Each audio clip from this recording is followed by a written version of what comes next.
Welcome to Just Minding My Business Media, LLC, where you get information that you can use. I'm your host, Ida Crawford. But before we dive in, subscribe to Just Minding My Business on YouTube and wherever you get your podcasts. Share Just Minding My Business with your family, friends, and colleagues. Engage with us. Oops. By leaving a review or comment. Your support keeps this podcast going and growing. Visit our website at jmmbmediallc.com to learn how we can support you in getting more visibility on your products and services. So grab a pen and paper and get ready for information that you can use. Well, I am so happy to bring to Just Minding My Business today Dr. Jonathan Baktari, and he is the CEO of eNational Testing, E7 Health, and U.S. Drug Test Centers. Dr. Baktari brings over 20 years of clinical, administrative, and entrepreneur experience. He has been a triple board certified physician specializing in internal medicine, pulmonary, and critical care medicine. Dr. Baktari is a prominent national business thought leader interviewed in the Washington Post, USA Today, Forbes, Barron's, and many other national publications. He is also an opinion writer for The Hill and the Toronto Star. He is the host of a highly rated podcast, Baktari MD, as well as a guest on over 50 podcasts. Wow. So welcome, Dr. Baktari. You have Oh, been thank you. more than busy. Oh, yeah, well, I try to be, but thank you so much for having me. What a big honor. Absolutely. Thank you for saying yes. Wow. So I see you've got a lot of experience not only in the medical field, but in, startup, being in business, entrepreneurship. Um, so basically, what in your opinion, what is the five key ingredients to make a startup successful? As you probably know, preparation. I think a lot of people who venture into a startup or think about doing a startup realize that you can't just wake up one morning and start doing stuff. I think the things that most people always say, have a business plan and be methodical, make sure you have enough capital, make sure you've thought everything out, are important. But beyond that, I think understanding that if you want to be an entrepreneur, you want to be a leader, you're going to have to acquire certain skill sets, like how to hire, how to fire, how to build culture, how to motivate, how to enroll people into your vision. And you have to want to acquire these skill sets before you start your business, because if you have to make mistakes and learn from mistakes, sometimes that can be very costly, Mm, right? And you're going to pay a high tuition price to learn it by trial and error. So acquiring some of these skills is going to be really important before you get started. yes. And I agree with you 100%. And I also agree that you've got to work on your mindset because if you're used to a 9 to 5, there Oh, may not be a paycheck every week or every 2 weeks. right, right. And not only the paycheck, but we talk about a lot of this on my podcast. If you're used to working 9 to 5, what happens in that kind of situation? Well, at 5 o'clock, you're driving home and you're thinking, oh, I wonder what's for dinner and I wonder what we're going to do tonight.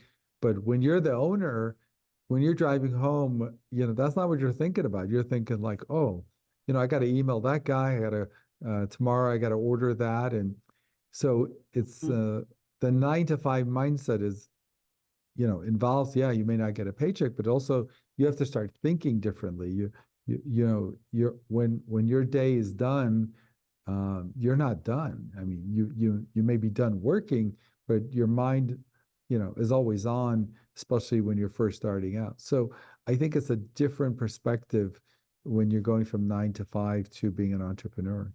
absolutely. Absolutely. You said it. Now, as you begin to build your business, creating relationships and partnerships, what does that look like?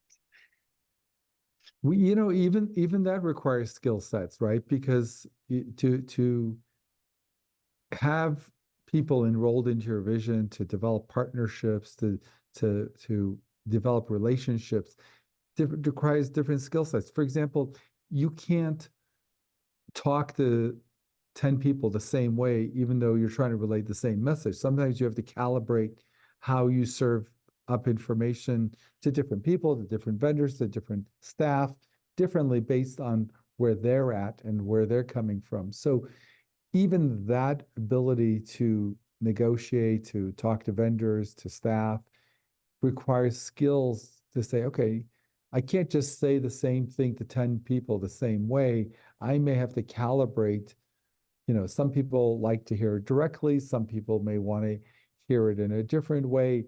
Mhm. And you have to like read the room, right? You have to read who you're talking to, not to be patronizing, but to understand their perspective, where they're coming from, having respect for their position and respect for where they are in their business growth or in their life growth, and being able to calibrate that and come and communicate effectively based on who you're talking to.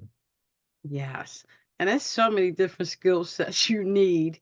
Now, when people are first getting started, of course, they have probably none of these that you're talking about, maybe a few here and there.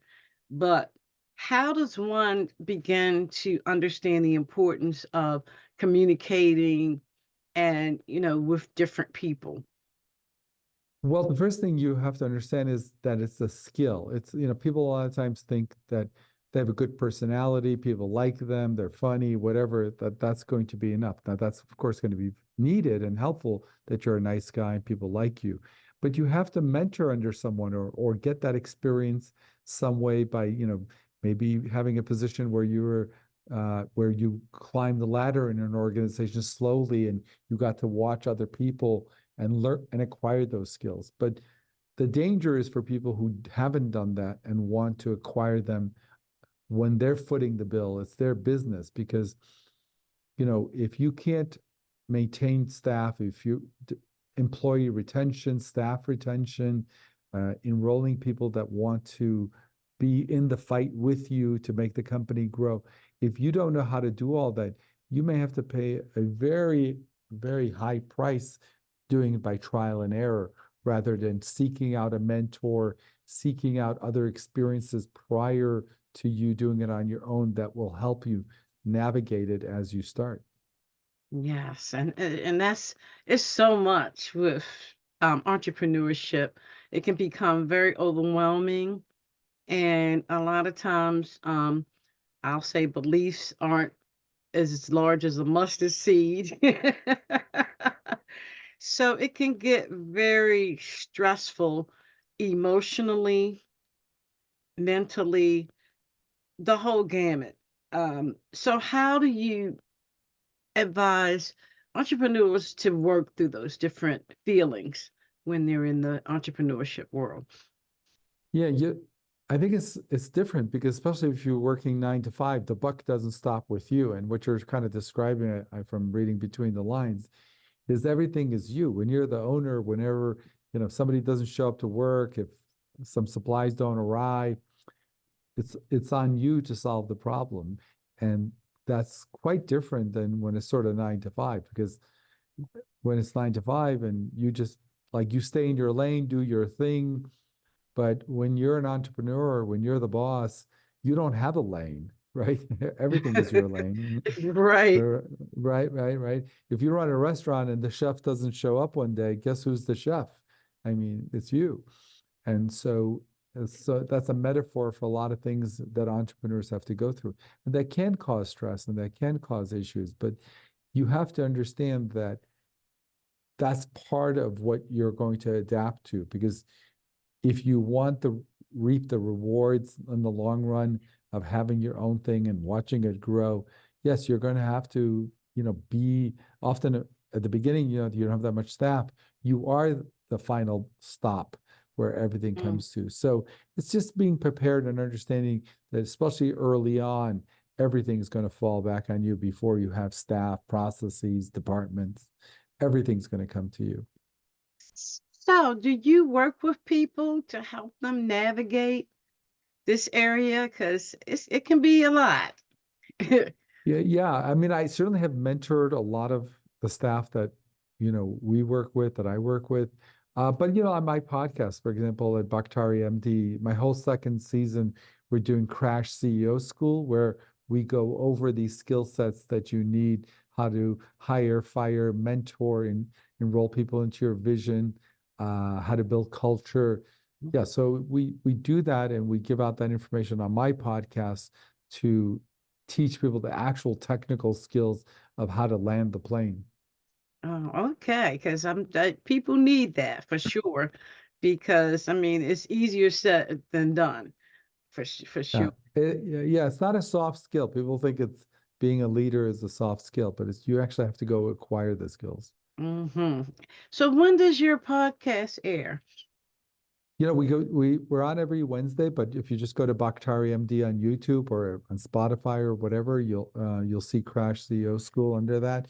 And what we do every week is we take another skill set that leaders would need and would help them grow their company. And we go over, how to negotiate, how to walk back a bad decision, how to, like I said, hire, how to build culture, how to motivate. I think in ways that are not intuitive, that you actually need skill sets to do. So we kind of go over that on a weekly basis. Okay, I'm gonna have to definitely tune in because sometimes, as we get to different levels in our business, there's a whole new set of rules Skills. and Yeah. skills that you need. So it Yeah. Yeah. never stops. Right. And now some people are lucky that they found mentors that have held their hands. That's also a great way if you are lucky enough in your travels to find people in your industry or the industry you're thinking about, whether you go to conferences, somehow meet the leaders in your industry and figure out a way to develop a relationship and learn from them so you don't have to make every mistake that they made necessarily and you can learn from them. So Absolutely. that's a great strategy. So being a doctor for over 20 years and now into supporting entrepreneurs, that's like, okay, how did that happen? Yeah. It's a good question because most people think it was just like an overnight thing. For me, it was just an evolution over many years where, I started doing more administrative stuff and then slowly entrepreneurial stuff. So it was really one door opening another kind of thing over many years. And it wasn't just like one day, sitting on the couch saying, oh, why don't we why don't we do something? So for me, it was an evolution of wanting to grow, wanting to acquire new skills, and literally one door, you start doing something that opens up another opportunity, which opens up another. So it was really an evolution over many years. Yes. So if people want to connect with you, how do they do so? Yeah, the best place is our website, baktarimd.com. Also, you can go to our podcast, Baktari MD, on all the normal platforms, as well as YouTube. Also, where you can go to Baktari MD on LinkedIn, and that's another way if you want to connect with us. And in all those places, you can send us an email, an instant message, and we can definitely help you out. Yes. So being the CEO of eNational Testing, what how's your day look with all of that good stuff? US drug Yeah. test centers. Yeah, well, the good news is I'm gotten to the point where I have some amazing staff and senior staff that, in terms of the day-to-day operations, I'm just there to support them and have the sort of help support the vision of where we want to go and continue building the culture that we have and having goals that we're striving towards. And by now me being able to focus on the bigger picture, I think it allows me to be even more effective because I'm I'm actually mentoring people to make the right decisions as opposed to telling them to make the right decisions, Mm. which is a much healthier place to be, right? You don't want to be. I have one podcast where we talk about not micromanaging, but Mm. micro mentoring people, where we just mentor people to, think of the right thing to do based on your whole view of the company, of our long-term goals, of what we're trying to accomplish, what's important in our culture. Once you instill that, hopefully people know the right decisions to make so you don't have to be looking over their shoulder. Absolutely. And that's a healthy environment where you let people think and use Hmm. their brain. I mean, obviously hired them because they had certain skill sets. So Right. you want to make sure that to me, you want to make sure that you're allowing people to utilize those skill sets and be able to grow. And because to me, when people feel like they're being micromanaged, so to speak, Hmm. they have no desire to go beyond the call of duty because you're Right. not allowing them to be themselves. Well said. I think people want to feel like they are entrusted, that they're respected, that their skill sets are valued, rather than someone just looking over their shoulder telling them what to do. And that's when you get the best from people, because they Hmm. feel respected, they feel they have autonomy, they're being trusted, and so they're going to want to put their best foot forward. Yes, exactly. So let's talk about negotiation because a lot of times people I'm sure that's another skill set as well because you need to be able to negotiate in order to bring in sales and things of that nature. Mhm. So how do you support entrepreneurs in developing those skills? Yeah, that's a great question. So, in fact, yeah, so we talk about that in our podcast too, because I think a lot of people, fall in that category. There's an old adage that I'm sure many people have heard, where when you're negotiating, you don't get what you deserve, you get what you negotiate, right? People like, well, they're going to walk into a room to negotiate. Well, of course, this is what we deserve given our position. And I think it's a rude awakening when people realize it's not obvious to the other side that that's what you deserve. And so you may not get what you think you deserve, and you're going to get what you negotiate. So I think it takes a lot of preparation, especially if you're going into serious negotiation. Obviously that's the whole podcast in itself, but the bottom line at the end of the day is, when you go into negotiation, you have to know, who's got leverage, who doesn't have leverage. Mhm. Meaning, if you're negotiating, you have to understand who needs who more, and who needs what, and what they need. In other words, sometimes you'll be negotiating with someone, you realize their main issue is price, or their main issue is volume, or their main issue is having a certain type of client, and what have you. So you need to do your homework, understand what's important to them. Mhm. Once you understand what's important to the other side, then you can say, you know what? What's important to us? So we may give up a lot of stuff that that that they may think is important to us, but it's really not. So we'll give in on those points, and then we'll focus on these three things that we don't want to give up on. And also, if you know what's important to them, you can hold that out and say, okay, well, listen, I know this may be important to you, so we're willing to give it on this, but we're gonna need you to help us with this. So there's this idea of doing really studying the other side first, Mhm. and understanding where their buttons are, what matters to them. If you don't know what matters to them, you don't know what to give them to get what you want, Mhm. right? And so on the surface, everything could matter to them. But if you do your research, do your homework, see what their typical client is Mhm. like, see, if there's a way to understand what motivates them, right? Then you can serve up your position in a way that best appeals to what they're looking for, but then extract what's important to you and give up stuff that may be secondary or not as important. So it's a whole dance you have to do, but it involves preparation. Yes, yes. So let's talk about customers, because that is the lifeline of every business is your customers, because without them, Hmm. you have no business. Right. So let's talk about developing relationships with your customers. Hmm. Yeah, it's interesting. We actually have a whole course that we talk about how to, for example, deal with customers that call your business. And in that course, what we talk about is when people call you or when you deal with customers, your job really is not necessarily to even sell, but to convey that you're a subject matter authority in that field. So how you do that is, we go over that in our course, but at the end of the day, when people call, when your customers call, more important than price or what hours you're open or anything else, more important than that is have they called the right place? Are they talking to the right person? Mhm. Right?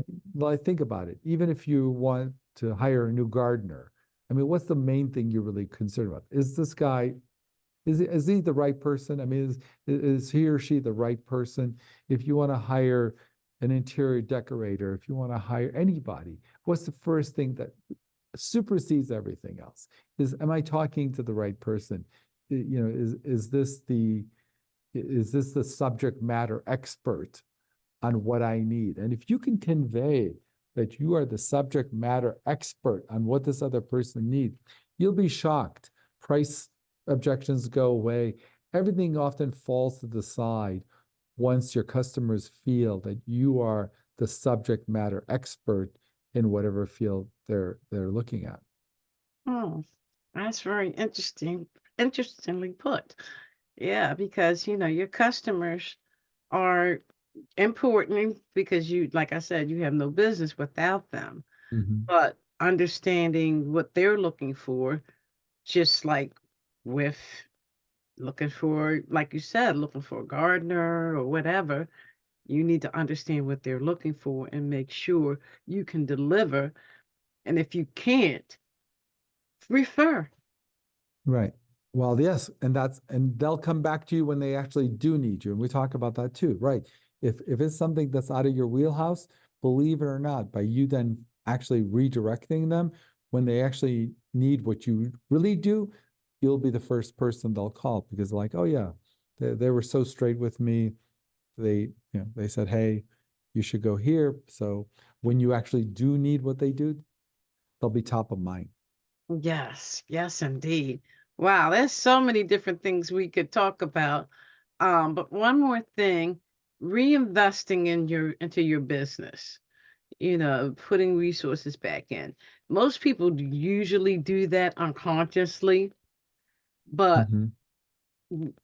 especially if they're serious about their business, it's Hmm. like, okay, you always need something. When you're Hmm. growing, you always need something else, in the business. So you have to put back in. But what about those people that don't understand that you need to put back in? How do you support them in getting that concept?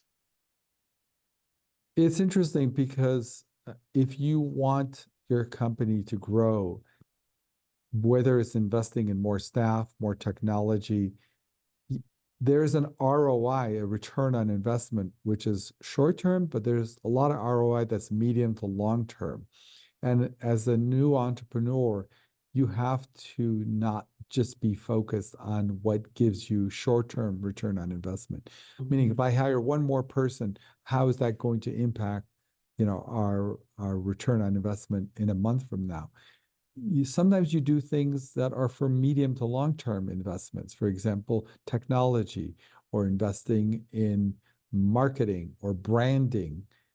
Those often don't pay off in the short term, but pay off in the medium to long term.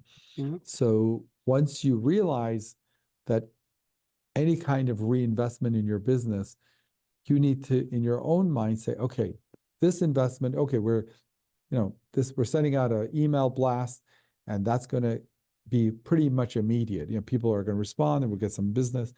But sometimes you do stuff that will just brand you or put your name out there so later on people start thinking of you as the need arises. So understanding what investments pay short-term dividends versus medium versus long-term. Let's say you invest in technology, right? It could take a year to deploy that technology, but in the long term, it's going to pay dividends for you. And I think people who only look at if it doesn't bring cash in next week, it's probably not worth it. That could come back to hurt you long term. Mm-hmm. And you should be thinking long term. As I mean, you and your business pretty much long term. Once you decide to start a business, your mindset should be don't stop. Of course, right? Because Yeah. I mean, anyone who wants to start a business realizes that, they're going to have a long-term payoff rather than just a paycheck next month. So I totally agree with that. Yes, absolutely. Wow. This has been really great. So again, how do people connect with you, your Yeah, podcast and everything? yeah. Yeah, luckily, our website, BaktariMD.com, has connections to everything, but also our podcast, Baktari MD, has pretty much goes over all the resources that I mentioned throughout this, as well as other stuff that we haven't even talked about. So, those are great ways. And also, you can also find us on LinkedIn and all the social media handles. Okay. Now I heard you mention about courses. Um, Mhm. what does that look like? How do people, if they want to get involved with your Okay. courses? Yeah. The one course that we just came out with is called highconvertingcallclass.com. That's its own website. It's on Kajabi, highconvertingcallclass.com. And it's a course where we teach you how, when clients call you, how to convey not a sales pitch, but how to convey that you're the subject matter expert in Mhm. that field. And what we have found is that sales courses basically teach you how to overcome objections, right? The price objection, the I want to think about it objection, or whatever. Rather than do that, just try to understand what the pain is, get to know your client, find Mm. out what their issues are, and then convey to them that they've reached the right place, hopefully, and you are the right person, the right company to address those concerns. So find out what their concerns are, their pain points, and we teach you how to do that. And then we teach you how to convey in a short amount of time, maybe even a phone call, how to convey you're the right subject matter expert to deal with that. So yeah, that's a great course, and it's really, once you understand some of those skill sets, it really changes the way how you approach clients. No more sales pitch, no more pressure, no more trying to overcome objections. If done properly, uh, the objections fall aside, and they're more than happy to do business with you. Yes. And where do people connect with that course again? So highconvertingcallclass.com. Highconvertingcallclass.com is a website on Kajabi, and the course is there, and you could read all about it. We have some video and a lot of content about what the course involves. So that's a great place to start. Okay. And definitely make sure I get that for my show notes so that way people can, you know how they are, they got to click on something. Yes, yeah. I Yes. will send it over to you. Yes, absolutely. Well, this has been amazing, Dr. Pictera. And I picked up quite a bit of gems from you, and I know that our listeners and viewers will be able to do the same. So we thank you for taking time out of your schedule to give us some nuggets that we can use Uh, in our business. well, thank you for having me. It's a big honor. Thanks for letting me come on and share my thoughts with you and have the back and forth. Absolutely.